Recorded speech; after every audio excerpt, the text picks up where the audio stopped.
Shalom, shalom, shalom. Donc, je suis ravie de vous retrouver ce matin dans notre matinale avec Jésus-Christ. Et vous êtes sur la chaîne Méline René TV dans l'émission J'avance avec Jésus-Christ. J'espère que vous allez bien. Moi, ça va. Par la grâce de Dieu toujours. Dieu veille.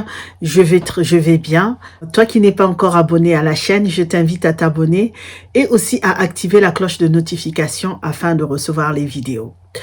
De quoi allons-nous parler aujourd'hui? Ce matin, nous allons parler du 6e Moi je suis qui se trouve dans l'évangile de Jean 14 au verset 6. Et moi, je suis le chemin, la vérité et la vie. Nous en avons déjà parlé au début de cette chaîne. Nous en avons déjà parlé lorsque nous avons fait notre étude sur Jésus-Christ qui est la parole de Dieu. Mais nous allons revenir quand même là-dessus pour soutenir notre thème des 7 « Moi je suis » que Jésus prononce dans l'évangile de Jean.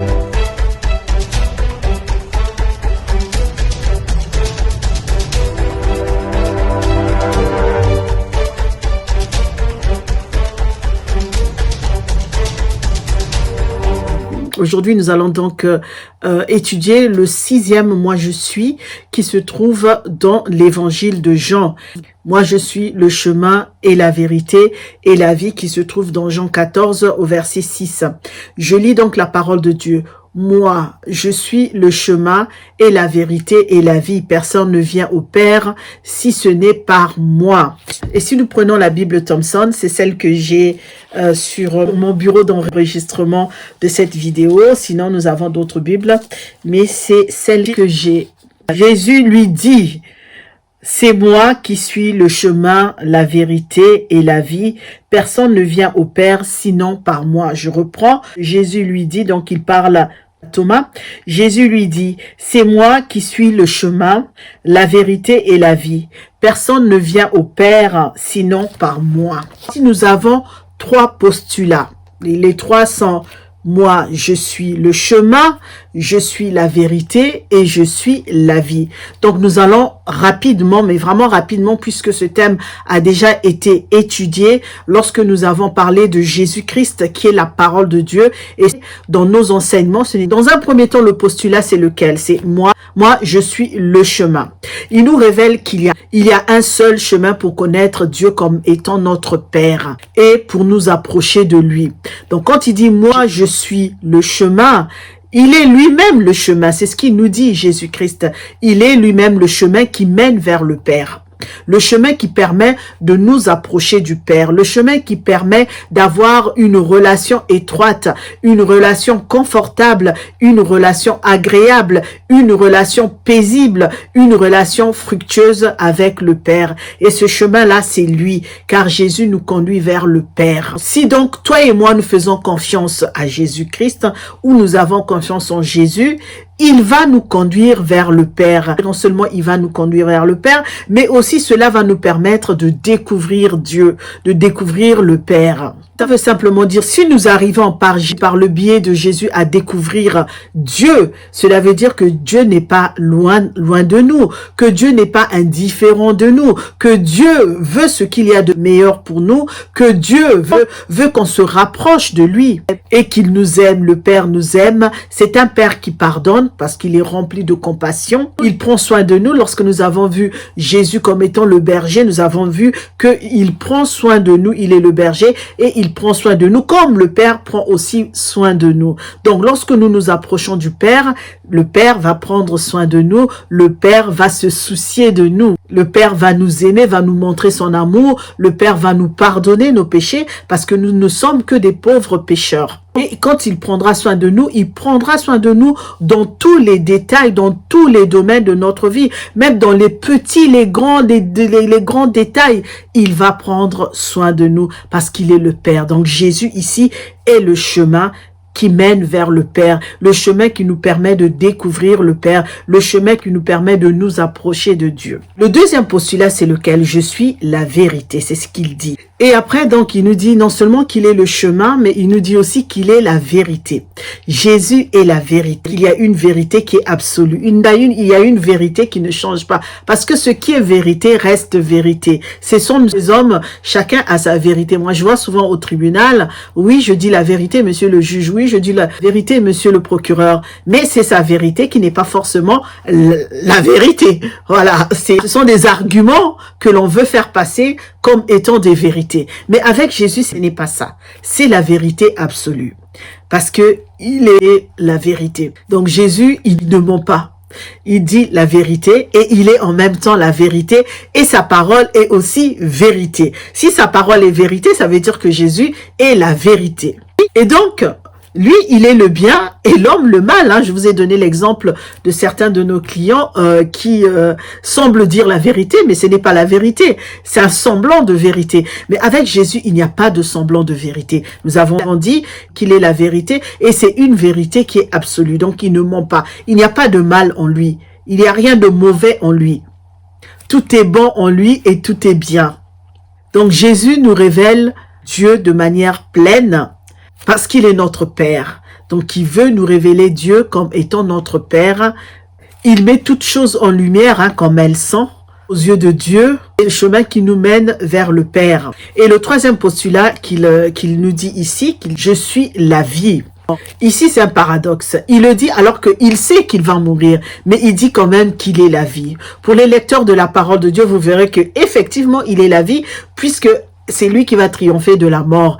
Il va triompher de la mort. Il va avoir la victoire sur la mort. Et là, il nous dit déjà qu'il est la vie. Même si il sait qu'il va mourir, mais il sait en même temps qu'il va ressusciter le troisième jour. Donc, il nous dit ici qu'il est la vie. Il est la vie et non la mort. Parce que, comme nous l'avons dit tout à l'heure, il a annulé la mort et il a fait briller la vie. Il a eu la victoire sur la mort. Sa mort et sa résurrection deviendra pour nous cette bonne nouvelle, cette nouvelle qui est bonne et qui est incroyable. Par sa mort, il a rendu impuissant celui qui avait le pouvoir de la mort, puisque celui-là n'a pas pu le retenir. Jésus est la vie et il nous donne une vie en abondance. Il nous donne sa vie en abondance et cette vie nous permet, te permet à toi, me permet à moi, cette vie qui est nécessaire pour toi et moi. Par cela, il nous fait connaître et apprécier tout ce qu'il nous a révélé,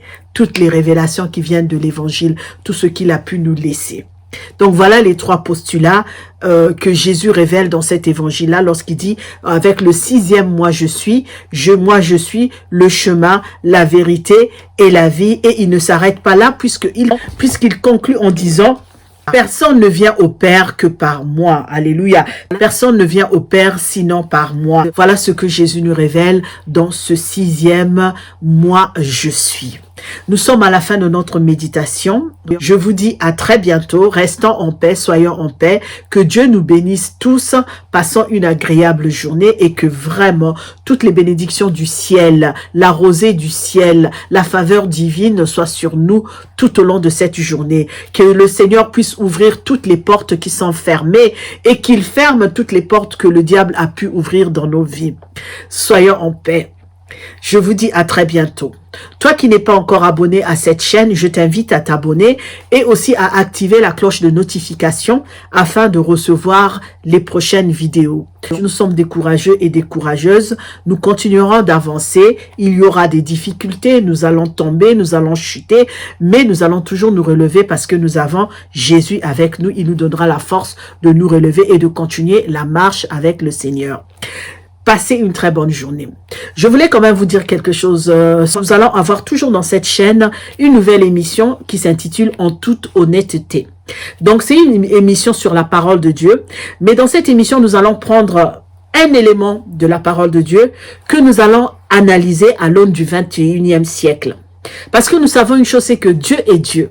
Il a fait certaines choses dans la Bible que nous ne devons pas reproduire. Parce que lui, il est Dieu, il est omniscient, omnipotent, omniprésent. Mais toi et moi, nous ne sommes ni omnipotents, ni omniscients, ni omniprésents. Donc, il y a des choses qui se sont passées dans la Bible qu'aujourd'hui, toi et moi, nous ne pouvons pas le faire. En tant que père, en tant que mère, en tant que sœur, en tant que chrétienne, il y a des choses que nous ne pouvons pas faire. Voilà pourquoi nous allons parler en toute honnêteté. Donc, nous allons analyser certains éléments de la Bible. Nous allons commencer par Abel et Caïn. Pourquoi nous allons commencer par Abel et Caïn? Nous allons juste voir comment Dieu, en parlant à Caïn, alors que Dieu essayait de mettre l'accent sur ce qui n'allait pas en lui, mais il va finir par tuer son frère. Toi et moi qui sommes parents, combien de fois nous avons fait la différence entre nos enfants? Combien de fois nous avons montré à X que nous l'aimons plus et pas le deuxième enfant? Dieu a eu une réaction. Mais je continue à dire, c'est que Dieu est Dieu. Je ne suis pas là pour juger Dieu et je ne me le permettrai pas. Mais je suis là pour tirer de la Bible, nous sommes là pour tirer de la Bible un élément qui peut avoir des effets néfastes dans nos familles. Dieu, il met un doigt sur quelque chose. Il agrée une offrande et pas l'autre. Et celui dont l'offrande n'est pas agréée s'en rend compte. Donc, il se rend compte que Dieu préfère Abel à lui. Et comme dans son fond, il y a déjà une certaine méchanceté, qu'est-ce qu'il va faire? Il va se venger contre son frère, il va le tuer. Il y a des parents qui agissent aussi de la même manière. Nous ne jugeons pas Dieu, mais toi et moi, nous sommes des hommes. Nous ne savons pas ce qui va se passer après. Nous ne connaissons pas le cœur de l'homme. Il n'y a que le Dieu qui connaît le cœur de l'homme. Donc toi, père, mère, tu ne connais pas le cœur de ton enfant. Donc tu ne peux pas montrer des préférences parce que celui-là, il est plus beau, parce que celui-là, il est plus intelligent, parce que celui-là, il te ressemble et que tu vas montrer tes préférences entre tes enfants. Donc c'est ce que nous allons analyser dans cette émission et toi et moi, nous allons parler en toute honnêteté. Voilà pourquoi nous allons l'intituler en toute honnêteté. Je vous dis à très bientôt. Et soyons en paix. Je vous dis à bientôt. Au revoir.